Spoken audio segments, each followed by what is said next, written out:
Hello everyone, आज date है 1 नवंबर 2021 और द हिंदू न्यूज एनालिसिस में आपका स्वागत है। इस वीडियो में हम द हिंदू की इंपोर्टेंट न्यूज़ को एग्जाम के पॉइंट ऑफ व्यू से डिस्कस करेंगे। नीचे डिस्क्रिप्शन बॉक्स में Telegram channel volcano IAS academy का लिंक दिया हुआ है।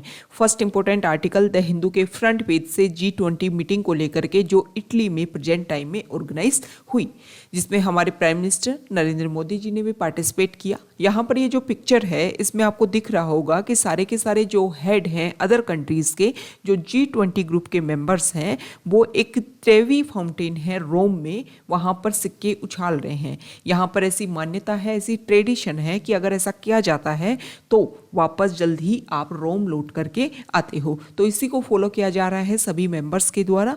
यहाँ पर क्या कंक्लूजन निकला G20 मीटिंग में, वो हमारे लिए इंपॉर्टेंट हो जाता है। फर्स्टली यहाँ पर बात की गई कि जो डेवलप्ड कंट्रीज हैं वो डेवलपिंग कंट्रीज को टेक्नोलॉजी और मनी दोनों ही ट्रांसफर करेंगी। किन किन पॉइंट्स के लिए? एक क्लाइमेट चेंज के लिए और दूसरा वैक्सीनेशन प्रोडक्शन के लिए। जैसे कि यहाँ पर बात की गई है कि Brazil, south Africa and Argentina, ये जो कंट्रीज हैं वो mRNA हब्स के रूप में, वैक्सीन प्रोडक्शन के रूप में काम कर सकती हैं। तो इनके लिए फाइनेंशियस और टेक्नोलॉजी जो है वो ग्लोबली वर्ल्ड के द्वारा प्रोवाइड करवाया जाए। ओके, इस आर्टिकल में ये भी बताया गया कि इंटरनेशनली जो सपोर्ट किया जाता था जो कोल प्रोजेक्ट हैं उनको लेकर के, तो जो न्यू कोल प्लांट्स हैं उनको 2021 के एंड तक ये खत्म कर दिया जाएगा कि कोई भी इंटरनेशनल फाइनेंसिंग प्रोवाइड नहीं करवाई जाएगी। हालांकि इसमें प्रेजेंट टाइम में कि डोमेस्टिक कमिटमेंट क्या निकल करके आएंगे कोल यूज़ को लेकर के, उसके ऊपर कोई डिस्कशन नहीं किया गया कि हो सकता है कि आप इसको रेगुलर यूज़ करो, आपकी डोमेस्टिक मतलब आपकी कंट्री की बात है, वो जो टारगेट है वो आप खुद डिसाइड करोगे। दूसरी इसमें बात की गई कि जो एमिशन हो रहा है उसको लेकर के कोई भी अभी टारगेट ऐसा नहीं है कि कोई डेट डिसाइड की गई है, कोई ईयर डिसाइड किया गया है, ऐसा कोई भी रेलेवेंट जो चीज़ है वो सामने नहीं आई। लेकिन ये माना गया है कि इस सेंचुरी के मिड तक जो भी एमिशन है उसको जीरो करने की कोशिश की जाएगी। तो ये G20 ग्रुप में जो भी आउटकम्स निकल करके आए ये सामने आए। सेकेंड इंपॉर्टेंट न्यूज़ है मनरेगा को लेकर के। देखो मनरेगा प्रेजेंट टाइम में काफ़ी न्यूज़ में है, रेगुलर ट्रेंड हो रहा है, तो इसको लेकर के कौन सी मिनिस्ट्री इसको इम्प्लीमेंट करती है ये आपको नीचे कमेंट बॉक्स में बताना है। मनरेगा के बारे में यहाँ पर ये बताया गया है कि पहले मनरेगा में क्या होता था कि ओवरऑल सभी को इक्वली जो भी वेजेस होते थे वो प्रोवाइड करवाए जाते थे। लेकिन कुछ समय पहले सेंट्रल गवर्नमेंट ने एक ऑर्डर निकाला और ये माना गया कि कास्ट बेसिस आधार पर कि इतनी कास्ट यहाँ पर वर्क कर रही है तो उसको इतना इस तरीके से वेजेस प्रोवाइड करवाए जाए। कुछ एक तरीके का रेशियो प्रोपोर्शन निकाला गया और उसी के बेसिस पर अलग अलग जगह से अलग अलग इस तरीके की न्यूज़ आ रही है कि किसी कम्युनिटी को जो वेजेस हैं वो इजीली गेन हो रहे हैं, लेकिन किसी कम्युनिटी को जो वेजेस हैं उनमें मिलने में काफ़ी ज़्यादा टाइम लग रहा है। Next important news page number 3 से, यहाँ पर जो आर्टिकल है वो हरियाणा को लेकर के है। हरियाणा में भी स्पेशली फोकस्ड है NCR रीजन को। अभी हमारे सुप्रीम कोर्ट से भी हमने देखा कि और नेशनल ग्रीन ट्रिब्यूनल जो है NGT जो है वो भी बार बार ये बोलती है कि फायर क्रैकर्स जो हैं वो ना सिर्फ हमारे क्लाइमेट को इफेक्ट करते हैं, उसके साथ साथ अगर हम देखें तो ह्यूमन हेल्थ को भी बहुत ज़्यादा ये इफेक्टेड करते हैं। इसी का ये नतीजा रहा, परिणाम रहा, आप ये मान सकते हो कि हरियाणा ने 14 NCR जो डिस्ट्रिक्ट हैं वहाँ पर फायर क्रैकर्स को बैन कर दिया है।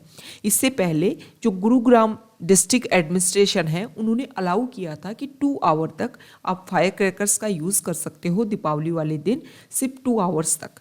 लेकिन इसी को ध्यान में रखते हुए बंद कर दिया गया, क्योंकि कारण आपको भी पता है कि बहुत ज़्यादा दिल्ली में जो है वो पोल्यूशन लेवल इतना इंक्रीज हो जाता है जिसकी वजह से वहाँ की जो पॉपुलेशन है वो काफ़ी दिनों तक, लॉन्ग टर्म तक इससे इफेक्टेड रहती है। तो एक शानदार इनिशिएटिव है।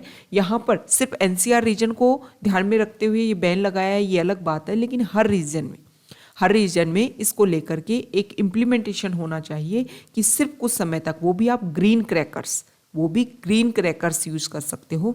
लेकिन अगर हम देखें तो उनका भी कुछ ना कुछ साइड इफेक्ट तो होता है। Next important news page number 4 से, यहाँ पर एक एग्जाम्पल दिया हुआ है नूह, जो हरियाणा का बॉर्डर वाला एरिया जो NCR से ज़्यादा दूर नहीं है, और अगर हम स्पेशली देखें तो गुरुग्राम से भी ज़्यादा दूर नहीं है। दिल्ली जो हमारी कैपिटल है उससे भी हम कंपैरिजन करें तो काफ़ी ज़्यादा डिस्टेंस पर सिचुएटेड नहीं है ये एरिया। तो यहाँ पर एक रियलिटी बेसिस एक स्टोरी बताई गई है कि यहाँ पर जितनी भी स्कूल हैं उनमें टीचर ही अवेलेबल नहीं है। बहुत सारे ऐसे टीचर हैं जिनमें मेजॉरिटी में अगर हम बात करें तो कुछ टाइम के लिए यहाँ पर अवेलेबल रहते हैं और उसके बाद में लॉन्ग टर्म के लिए वो यहाँ से दूर चले जाते हैं। मीन्स कुछ टाइम के लिए जो टीचर्स अवेलेबल हैं, लेकिन स्टूडेंट यहाँ पर ये देखा जा रहा है कि रेगुलरली लोगों में अवेयरनेस क्रिएट हो रही है और वो अपने स्टूडेंट को, अपने बच्चों को, चिल्ड्रन को स्कूल भेजना इन्होंने स्टार्ट कर दिया है। लेकिन नीति आयोग की जो मोस्ट एस्पायरेशनल डिस्ट्रिक्ट लिस्ट आती है 2018 की, उसमें नूंह को बॉटम पे रखा गया था।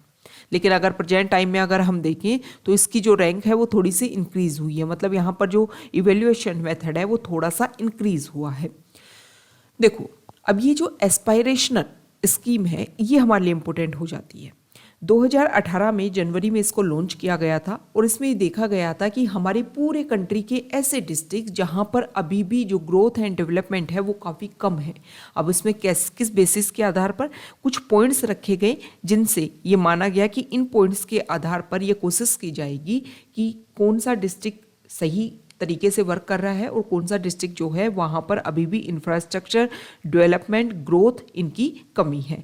प्रेजेंट टाइम में हमारे इंडिया में 117 एस्पायरेशनल जो डिस्ट्रिक्ट हैं उनको खोजा गया, आइडेंटिफाइड किया गया नीति आयोग के द्वारा, और कुछ कंपोजिट इंडिकेटर्स लगाए गए जैसे health and nutrition, education, agriculture and water resources, financial inclusion, skill development and basic infrastructure. इनके बेसिस पर जो डिस्ट्रिक्ट हैं उनको अलग से निकाला गया और उनको अलग से निकाल करके उनकी एक लिस्ट बनाई गई और उनमें रेगुलर इम्प्रूवमेंट करने की कोशिश की गई। मतलब उन पे स्पेशली फोकस किया गया कि इन जो डिस्ट्रिक्ट को ज़्यादा फोकस्ड की ज़रूरत है। Next important news page number 6 से, एडिटोरियल पेज से, यहाँ पर जो आर्टिकल आया है वो चिल्ड्रन को लेकर के ही है। इस आर्टिकल में बताया गया है कि देखो, लॉन्ग टर्म से जो स्कूल बंद थी और स्कूल बंद होने की वजह से जो चिल्ड्रन है, एक तो उनका सोसाइटी के साथ में जो कम्युनिकेशन है वो काफ़ी कम हो गया था। दूसरा, जो गवर्नमेंट स्कूल है वो वहाँ पर आपको पता है कि मिड डे मील जो स्कीम है उसके तहत जो भोजन, जो फूड दिया जाता है, जिसकी वजह से ये माना जाता है कि न्यूट्रिशन लेवल जो है वो चिल्ड्रन का क्या होगा, अपग्रेड होगा।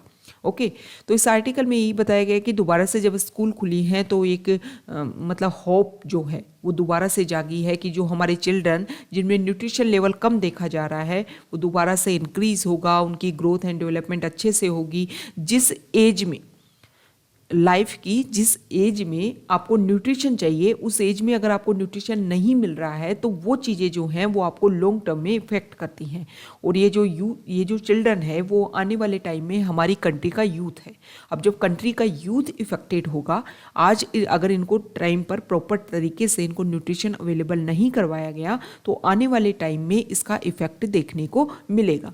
एक सोसाइटी की जो एक दौड़ है उसमें ये जो बच्चे हैं वो काफ़ी पीछे रह जाएंगे। तो इसीलिए वैसे इस आर्टिकल में बताया गया कि कितना क्या कंज्यूम करने से कितना आपको प्रॉफिट होगा, ये सब कुछ इस आर्टिकल में बताया गया है।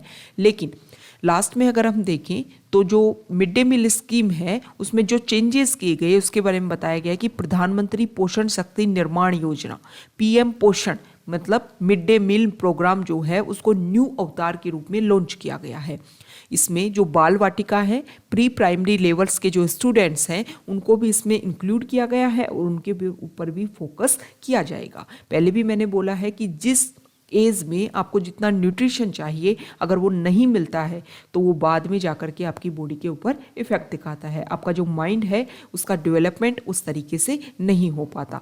तो इसीलिए ये जो पीएम पोषण है इसके बारे में बताया गया। 15 अगस्त इंडिपेंडेंस डे वाले दिन हमारे प्राइम मिनिस्टर ने बोला था कि हमारे यहाँ पर जो चिल्ड्रन है और हमारे यहाँ पर जो मदर्स हैं, मतलब वीमेन कैटेगरी जो है, उनमें न्यूट्रिशन लेवल काफ़ी कम देखने को मिला।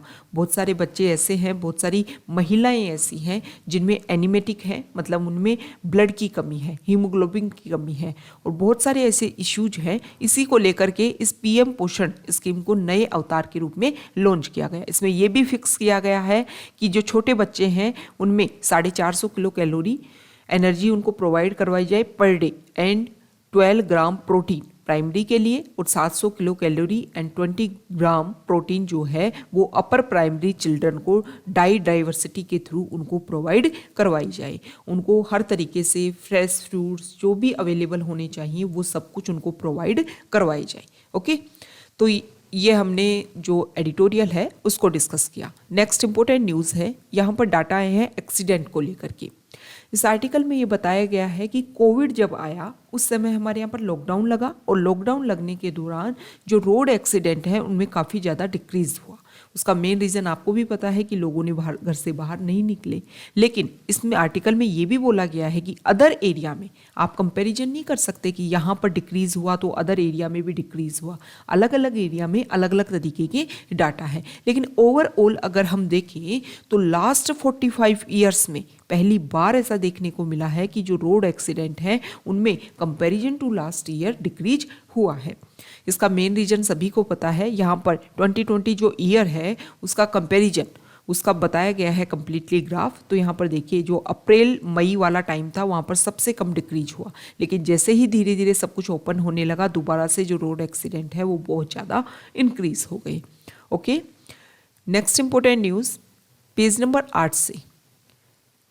यहाँ पर जो आर्टिकल है वो COP26 को लेकर के है। हमारे इंडिया में एक साइट ऐसी बनाई गई है जहाँ पर एमिशन गैप को हाईलाइट किया गया है।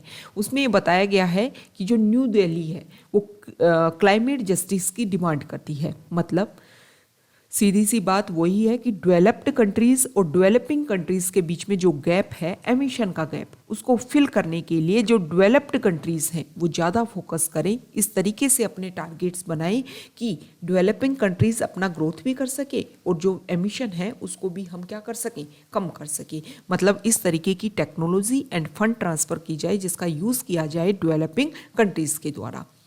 नेक्स्ट इंपॉर्टेंट न्यूज़, यहाँ पर जो हमारी नेवी है उनको कुछ नई वॉरशिप डिलीवर की गई हैं। ये जो नई वॉरशिप है वो stealth guided missile destroyer equipped with BrahMos cruise missile, इनमें ब्रह्मोस को भी इंस्टॉल किया गया है। इस तरीके की ये प्रोजेक्ट था 4 project 15B state of the art stealth guided missile destroyers, ये प्रोवाइड करवाई जाएंगी, जिसमें से 4 इस तरीके की सिप प्रोवाइड करवाई जाएंगी, जिसमें पहली जो सिप है उसका नाम है विशाखापट्टनम, वो प्रोवाइड करवाई जा चुकी है। इसी तरीके की जो और नाम है मोरमुगांव, इम्फाल एंड सूरत, ये 4 का प्रोजेक्ट था जिसमें फर्स्ट जो है वो प्रोवाइड करवाई जा चुकी है। हालांकि ये माना जा रहा था कि बहुत समय पहले ही इसको हमारी इंडियन नेवी को प्रोवाइड करवाना था, लेकिन इसमें कुछ टाइम लग गया। Next important news page number 9 से। एक सेकेंड, देखो अफगानिस्तान का इशू सभी को पता है। अफगानिस्तान के बारे में सभी को पता है कि जब वहाँ पर तालिबान ने वहाँ पर पावर को कैप्चर की तो वहाँ के जो लोग हैं वो चाहते थे कि हम अदर कंट्रीज़ में सेटल हो जाएं। इसी को ध्यान में रखते हुए हमारे इंडिया ने वहाँ कब्र जो भी हमारी एम्बेसी थी उसको खाली किया, वैकेंट किया, हमारे जितने भी ऑफिसर्स थे उनको वापस इंडिया बुलाया और जितने भी वहाँ लोग थे प्रेजेंट टाइम में हमारे इंडिया में अवेलेबल है उनका जो भी पासपोर्ट टाइम था उसको इमरजेंसी के आधार पर उसको एक्सटेंड कर दिया गया। ठीक है, Those on emergency visa may opt for self-employment and not government jobs. जो अफगानिस्तान के लोग हमारे इंडिया में थे उनको एक तरीके से सेल्फ एम्प्लॉयमेंट के लिए एक तरीके से जो उनका वीज़ा है उसको इस तरीके से टर्न किया गया है।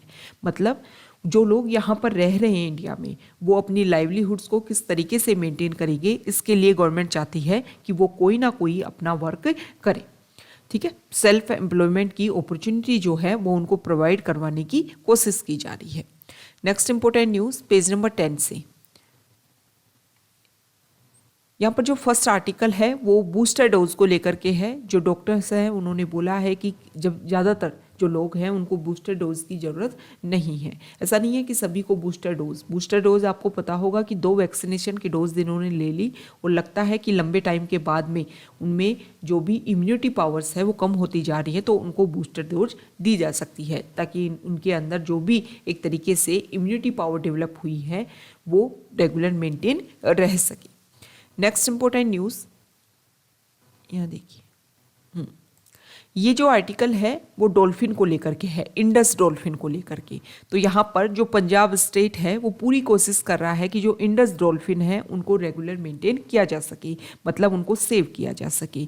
ये जो इंडस डॉल्फिन है वो ब्यास में, ब्यास जो रिवर, जो यहाँ पर आप मैप देखिए, ब्यास जो रिवर है वो आपको पता है कि इंडस रिवर की एक तरीके से क्या है, ट्रिब्यूटरी है, और डायरेक्टली इंडस रिवर में जाकर के नहीं मिलती है। सतलज रिवर जो यहाँ से एंटर होती है, और कहाँ से, तिब्बत रीजन से जिसका ओरिजिन होता है, हिमाचल प्रदेश से जो एंटर होती है, उसमें जाकर के जो ब्यास रिवर है वो आगे जाकर के मर्ज हो जाती है। यहाँ पर हरिके बैराज है, आपको पता है, और उस एरिया से जो इंदिरा गांधी कैनाल सिस्टम निकाला जाता है, जो हरियाणा वाला रीजन और जो राजस्थान वाला श्री गंगानगर बीकानेर वाला जो रीजन है, जैसलमेर तक वाला जो रीजन है, उसको irrigation and drinking water provide करवाता है इंदिरा गांधी कैनाल सिस्टम। तो यहाँ पर जो ब्यास रिवर है इसमें अवेलेबल है इंडस डॉल्फिन को लेकर के, तो इसी को प्रोटेक्ट करने की कोशिश की जा रही है। IUCN international union for the conservation of nature में इसकी किस कैटेगरी में इसको रखा गया है, तो एंडेंजर्ड कैटेगरी में इसको क्लासिफाई किया गया है, मतलब इसको प्रोटेक्शन की बहुत ज़्यादा ज़रूरत है। Next important news page number 11 से, फॉरेन पेज से। यहाँ पर जो फर्स्ट आर्टिकल है वो चाइना को लेकर के है। देखो, कोविड-19 को लेकर के सभी को पता है कि कोविड-19 का ओरिजिन चाइना के वुहान प्रोविंस से होता है। उसके बाद में सभी एरिया में ये एक तरीके से स्प्रेड हो जाता है और ग्लोबली लेवल पर सभी लोगों को इफेक्ट करता है। अदर कंट्रीज़ में हम देखें तो धीरे धीरे सब कुछ ओपन होता जा रहा है। चाइना में भी धीरे धीरे सब कुछ ओपन होता जा रहा था, लेकिन वहाँ पर कोविड के केसेस दोबारा से इंक्रीज़ हो रहे हैं, और उसकी वजह से वहाँ पर अलग अलग जगह पर क्या लगाया जा रहा है, लॉकडाउन, जिसकी वजह से वहाँ की जो इकोनॉमी है ये माना जा रहा है कि काफ़ी स्लो डाउन इसमें देखने को मिला है। उसका मेजर रीज़न ये भी है कि वहाँ पर जो पावर की अवेलेबिलिटी है वो भी कम होती जा रही है। इस आर्टिकल में ये बताया गया है कि G20 अभी मीटिंग जो हुई, जिसमें हमारे प्राइम मिनिस्टर ने पार्टिसिपेशन किया, और अभी COP26 की मीटिंग होगी ग्लासगो स्कॉटलैंड में, उसमें भी चाइना के जो प्रेसिडेंट है शी जिनपिंग वो उसमें अवेलेबल नहीं रह पाएंगी। चाइना का अगर हम देखें तो एमिशन से अगर हम कंपैरिजन करें तो बहुत ज़्यादा एमिशन यहाँ से होता है। इसके बेसिस पर COP26 में उनकी अवेलेबिलिटी ज़रूरी थी, क्योंकि जो भी टारगेट डिसाइड किए जाते उन सब में जो मेजर जो एमिटर्स हैं उनकी अवेलेबिलिटी तो होनी चाहिए ना, कि उनको बेसिस के आधार पर ये डिसाइड किया जा सके कि कौन सी, एक तो टारगेट डिसाइड किया जाए, एक डेट डिसाइड किया जाए, एक ईयर डिसाइड किया जाए। ओके, तो ये चाइना के बारे में है। देखो, चाइना के जो प्रेसिडेंट है वो आने वाले टाइम में उनको लग रहा था कि वो थर्ड टाइम में भी यहाँ के प्रेसिडेंट की जो भी टर्म है उसको कंप्लीट करेंगे, लेकिन जिस तरीके से चाइना की इकोनॉमी स्लो डाउन हो रही है तो हो सकता है शी जिनपिंग को ये लग रहा है कि हो सकता है उनको रिमूव करके एक तरीके से क्या किया जाए, किसी और को, अल्टरनेट को ये पावर दी जाए। नेक्स्ट इंपॉर्टेंट न्यूज़ यहाँ देखिए, देखो UAE जो है उन्होंने अपने जितने भी लोग लेबनान में थे उनको एक तरीके से अर्ज किया है कि आप लेबनान को छोड़ दीजिए। ये इशू हमने भी देखा कि लेबनान ने कमेंट कर दिया कि जो सऊदी अरेबिया है उन्होंने वहाँ पर जो रीजन है, यमन वाला जो रीजन है, उसमें एनक्रोच करने की कोशिश की। वहाँ पर जो रेगुलर वॉर चल रहा है, सिविल वॉर लंबे टाइम से, उसमें एक तरीके से सऊदी अरेबिया ने इफेक्ट करने की कोशिश की है, जिसकी वजह से जो वेस्टर्न कंट्रीज़ हैं, जो गल्फ कंट्रीज़ है, उसमें कुछ कंट्रीज़ ने लेबनान से अपने जो रिलेशन है उसको मेंटेन करने से मना कर दिया है। नेक्स्ट इंपॉर्टेंट आर्टिकल है सूडान को लेकर के। यूनाइटेड नेशन ने सूडान आर्मी को आप बोला है कि आपने जो यहाँ पर कूल इम्प्लीमेंट किया है, मिलिट्री रूल को इम्प्लीमेंट किया है, उसको आप रिवर्स कीजिए। तो ये आज का हमारा डिस्कशन था। Okay, thank you.